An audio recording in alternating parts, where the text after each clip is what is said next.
जा रहा ज़कात खाने वाला, वो जा रहा चंदे लेने वाला, ये चंदे वाले नहीं, खुदा की कसम ये जन्नत दिलाने वाले, ये जन्नत दिलाने वाले। जो बच्चे बाहर के रहते हैं वो लेकिन अपने भी मदरसों की टांगे खींच रहे हैं। मेरी समझ में बात नहीं आती कि ये हुजूर को कौन सा चेहरा दिखाएंगे। आज जो सरों पे टोपियां सलामत हैं ये मदरसे की देन है। आज जो चेहरों पे दाढ़ियां सलामत हैं ये मदरसों की देन है। अगर मदरसे ना होते तो तुम्हें कोई कलमा सिखाने वाला नहीं होता। आज जो तुम्हारे घरों के अंदर आपके इसाले सवाब के लिए कुरान पढ़ा जाता है ये मदरसे की देन है। इसके बावजूद भी हम मदरसों के दुश्मन बने बैठे, हम मदरसे बंद कराने पे लगे हैं। जैसे लॉकडाउन गुजरा, कुछ दीनदार लोगों ने चुपके से कुरान पढ़ाना चाहा, लेकिन गोश्त खा के अपने आप को मुसलमान कहलाने वाले गद्दार, टोपी लगा करके अपने आप को कलमा पढ़ने वाले मुसलमान कहलाने वाले जालिम, मदरसे के पड़ोस से फोन करके थाने को कहते थे कि हमारे पड़ोस में मदरसा खुला है, ये मदरसे में बच्चे पढ़ रहे हैं, तुझे शर्म नहीं आई? तूने हुजूर के घर का भी ख्याल न किया? तुझे क्या लगता है तू मदरसे की मुखालफत करे और तुझे तीजा बख्शवा लेगा? तू कुरान को बंद करने की कोशिश करे, तुझे 40वां बख्शवा लेगा? खुदा की कसम बख्शिश तब मिलेगी जब मुस्तफा चाहेंगे और मुस्तफा उसे बख्शवाएंगे जो उनके घर से प्यार करे। बात है, सुभान अल्लाह नारे जिंदाबाद जिंदाबाद। हमें सोचना चाहिए।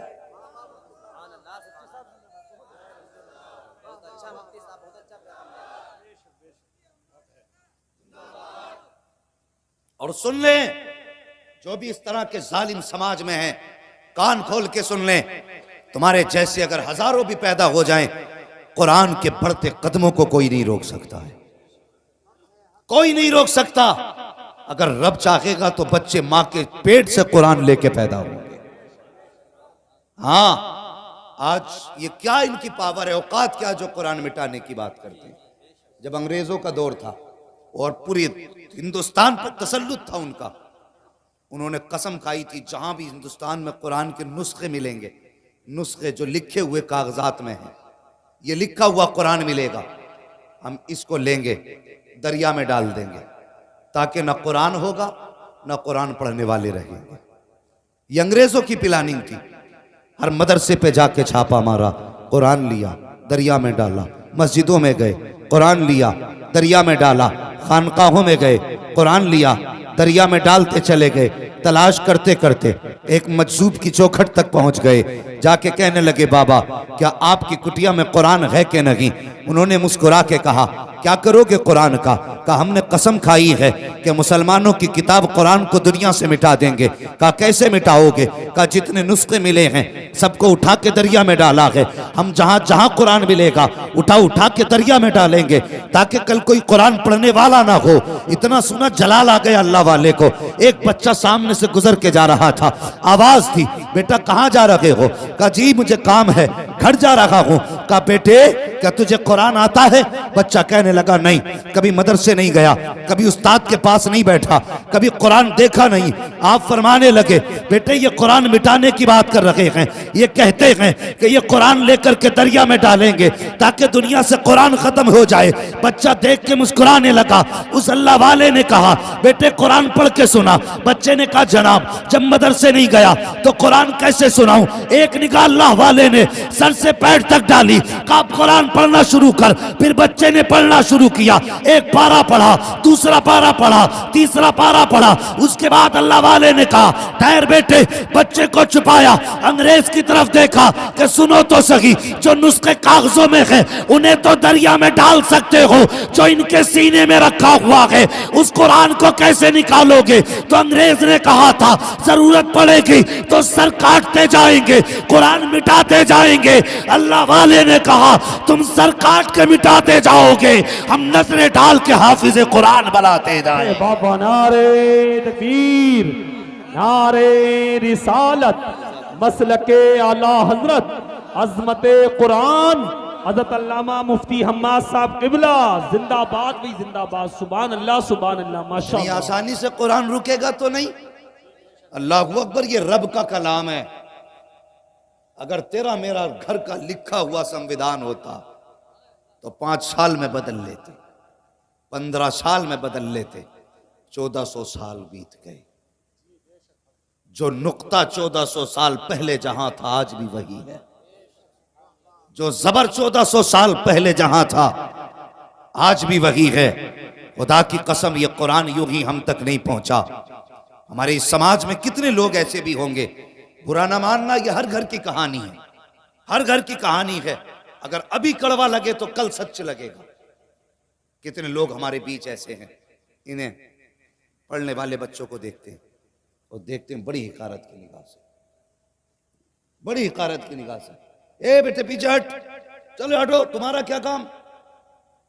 अच्छा, ये इतने नीचे हो गए, इनका कोई काम नहीं रहा। आज अपने हालात देखो, आप समझें।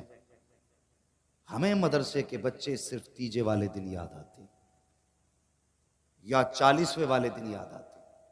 जब मैयत की बिरयानी बनती है तब ये कुरान वाले याद आते हैं। लेकिन जब बेटे का वलीमा हो तब कुरान वाले याद नहीं आते। जब बेटे की शादी हो तब ये कुरान वाले याद नहीं आते। पहली बात तो मदरसे के बच्चों की दावत होती नहीं, अगर कर भी दी जाती है तो कोई पूछने वाला नहीं होता। बच्चे बैठे बैठे इंतजार करते रहते, कोई आया नहीं। इतना बड़ा प्रधान हो गया तू कुरान वालों से इंतजार करा रहा है। तेरी औकात क्या है? कितनी दौलत भी तेरे पास हो जाए, खुदा की कसम, अगर इनके सीने में कुरान की एक आयत है तो सारी जमीन की दौलत उठा के एक पल्ले में रख, कुरान का एक कलमा उठा करके दूसरे पल्ले में रख, सारे जमाने की दौलत कुरान के कलमे के बराबर नहीं हो सकती। वाह वाह वाह, जिंदाबाद जिंदाबाद। समझ क्या रखा है कुरान वालों, क्या बात है भाई, सुभान अल्लाह। जाना नहीं इन्हें, इनकी औकात आज नहीं कल कयामत में पता चलेगी। कयामत के दिन पता चलेगी इनकी शान क्या है। कयामत के दिन अल्लाह हुक्म देगा फरिश्तों को, जाओ। कयामत के दिन का मामला तो सुना ही है ना सबने, बड़ी ठंडी हवाएं चलेंगी हैं, ठंडी हवाएं चलेंगी। हाँ देखो तो अल्लाह सलामत रखे। सवा नेजे पे सूरज होगा, जमीन मिट्टी की नहीं, ये तांबे की हो चुकी होगी। भेजे खोल रहे होंगे हांडी की तरह, पसीने में लोग गोते खा रहे होंगे। ये कयामत का दिन होगा। ऐसे माहौल में अल्लाह हुक्म देगा, जाओ फरिश्तों मेरे कुरान वालों को तलाश करके लाओ। नसीब वाले नहीं होंगे वो जिन्हें अल्लाह तलाश कराए। आज दिखाने के लिए हज करने बंदा जाता हो, फिर अगर हाजी जी ना कहो तो नाराज हो जा, मुझे हाजी जी ने कही हैं। ये टाइटल के इतने दीवाने हम, जबकि कोई गारंटी नहीं हज करके आया कबूल हुआ कि नहीं। कहीं किसी का गला दबा के तो हज करने नहीं गया था, कहीं किसी की जमीन हड़प के तो हज करने नहीं चला गया था, कहीं किसी का हक मार के तो हज करने नहीं गया था। कुछ पता नहीं, लेकिन पूछ इन कुरान वालों की शान। अल्लाह क़यामत में हुक्म देगा, फरिश्तों जाओ कुरान वालों को तलाश करके लाओ। फरिश्ते कहेंगे मालिक इतने बड़े मैदान में कुरान वालों की पहचान कैसे की जाएगी कि ये कुरान वाले हैं या गैर कुरान वाले हैं। अब क़यामत के दिन इनकी पहचान बताई जा रही है। रब फरमाएगा जाओ जाकर के अहले महशर के मुंहों को सूंघो, जिनके मुंह से मुझको अंबर की खुशबू आ रही होगी वही वो कुरान वाले होंगे, वही इस्लाम वाले होंगे। सुभान अल्लाह सुभान अल्लाह। इनके चेहरों की बरकतें होंगी। और आज बंदा कहता था वो बच्चे किसी न किसी के घर पे खाना खाते होंगे, घर पे खाना खाते ना। अल्लाह उन घर वालों को सलामत रखे जिन्होंने कुरान वालों को अपना मेहमान बनाया है। नसीब वाले हैं। और ये तो हर किसी के दस्तरखान पे रोटी भी नहीं खाते। हाँ, इसलिए कि इनकी ड्यूटी खाने की न मैं लगा सकता हूं, न कारी साहब लगा सकते हैं, न नाजिम साहब, न शायर साहब, कोई नहीं लगा सकता। इनके खाने की ड्यूटी मदीने वाले मुस्तफ़ा लगाया करते हैं। हुजूर लगाया करते हैं। मेहमान उनके हैं, किसके यहां खाएंगे ये मुस्तफ़ा फैसला करेंगे। अगर किसी के यहां खा रहे हैं तो मुकद्दर पे नाज करना, हुजूर ने तेरे घर का इंतखाब किया है। हाँ, और गारंटी के साथ कहता हूं, जिसके घर में बेबरकती हो, खाने में बरकत ना हो, कभी मदरसे वालों के पास आना, कहना एक बच्चे की ड्यूटी मेरे घर लगा दो, उसे 2 वक्त रोटी खिला, अल्लाह उसके सदक़े में तेरी 7 पुश्तों के रिस्क का इंतजाम फरमा देगा। ये कुरान वालों की बरकत है। लेकिन हमने किन्हें वैल्यू दी? हमने उन्हें वैल्यू दी हजरत कि जो 1600 रुपए का जूता पहन के आता है, जो 28,000 का कोट पहन के आता है, 1800 का कैप लगा के आए, 1200 रुपए का चश्मा हो, 4000 की घड़ी हो, हम कहते हैं ये वीआईपी है। उसके लिए शादियों में टेबल लगे, इस पे वीआईपी बैठ के खाएगा। अगर कोई गरीब चला जाए, मदरसे का बच्चा चला जाए, नहीं नहीं बेटा तुम्हारा इंतजाम उधर है, यहाँ पे वीआईपी आ रहे हैं। कौन है तेरा वीआईपी? वो कि जिसे पेशाब करने का सलीका नहीं, उसे तूने वीआईपी कहा। जिसे खाने खाने का उसूल नहीं आता है, तूने उसे वीआईपी कहा। कि जिसका लिबास मुस्तफा जैसा नहीं, तूने उसे वीआईपी कहा। जिसका बदन मुस्तफा जैसा नहीं, तूने उसे वीआईपी कहा। जिसका चेहरा मुस्तफा जैसा नहीं, वीआईपी ये नहीं है जिसका कोट हजारों का है, जिसका लिबास लाखों का है। खुदा की कसम, वीआईपी वो नहीं होते जिनके लिबास कीमती होते हैं। वीआईपी वो होते हैं कि पैर में टूटी जूती होती है, मुस्तफा के अजीज हुआ करते हैं। वाह वाह वाह, जिंदाबाद। नारे तकबीर, नारे रिसालत, मसलके आला हजरत, जश्ने दस्तार बंदी, जिंदाबाद जिंदाबाद। और एक खुली मदरसे की करामत तुम्हें दिखाऊं। तैयार हैं? अभी थके तो नहीं है? अगर नारी नहीं थके तो कह दें जरा या रसूल अल्लाह। अल्लाह सलामत रखे। ओ भाई, मैं अगर बिहार बंगाल चला जाऊं, वहां हंगामा हो जाता। और ये सोशल मीडिया वाले, ओ भाई, इनकी हेडलाइन से भी बड़ा डर लगता है। आधी काट के आधी चिपका दें और वहीं आकर फिर आती है सीबीआई।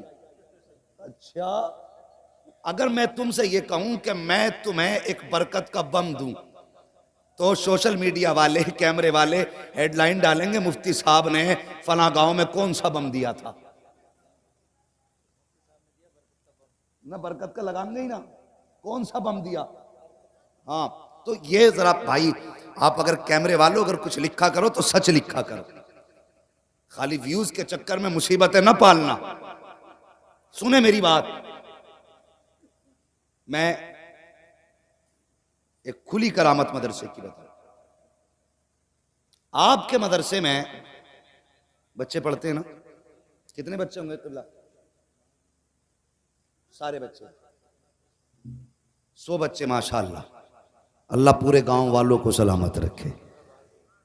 और 15 बच्चे तकरीबन बाहर के। बहुत बड़ा इदारा भाई। इस वक्त आप जायजा तो लो, उत्तर प्रदेश में कितने इदारों में बच्चे हैं बाहर के। और बहुत बड़ा काम, 4 हाफिज कुरान, मजाक नहीं है, बहुत बड़ी बात है। जो इन बच्चों के माँ बाप है ना, मैं उनसे एक बात कहूंगा, पूरी जिंदगी अगर इनके उस्ताद के पैर धो के पियोगे ना, तो इस एहसान का बदला अदा नहीं कर सकते हो। और तलबा से गुजारिश करूंगा, मिंबर से लेकर नीचे तक गौर से सुने प्यारे, जिंदगी में कुछ भी हो जाना, अपने उस्ताद का रास्ता मत भूल जाना। अपने उस्ताद को मत भूल जाना। इसलिए कि अगर दुनिया तुम्हें सलाम कर रही तो तुम्हारी औकात नहीं तुम्हें सलाम करे। ये जो तुम्हें सलाम दुनिया कर रही है, तुम्हारे उस्ताद की मेहनतों का नतीजा है। हाँ, लोग कहते हैं कि साहब वो मजलूम है, ये मजलूम है। मैं कहता हूं सबसे ज्यादा उस्ताद मजलूम है। एक बच्चे को कामयाब करने में सबसे ज्यादा मेहनत उस्ताद की लगती है। और उसे सिले में क्या मिला? या तो बच्चे के घर वाले ने 2-4 हज़ार रुपए दे दिए, या 100-200 रुपए एक जोड़ा दे दिया। ये दिया उसके 5 साल की मेहनत का सिला। फिर उसके बाद ना शागिर्द कुछ देगा, ना शागिर्द के बाप कुछ देंगे। खुदारा, जिन्होंने तुम्हारी जिंदगी बदल दी है, उनका ख्याल किया करो, उनका ख्याल किया करो जिन्होंने जिंदगी बदल दी। और अगर जिंदगी में कामयाब होना चाहते हो तो याद रखना, ये घट्टे रगड़ने से इल्म नहीं आता है। इल्म जब भी आता उस्ताद की दुआओं से आया करता है। कोशिश करना इनका दिल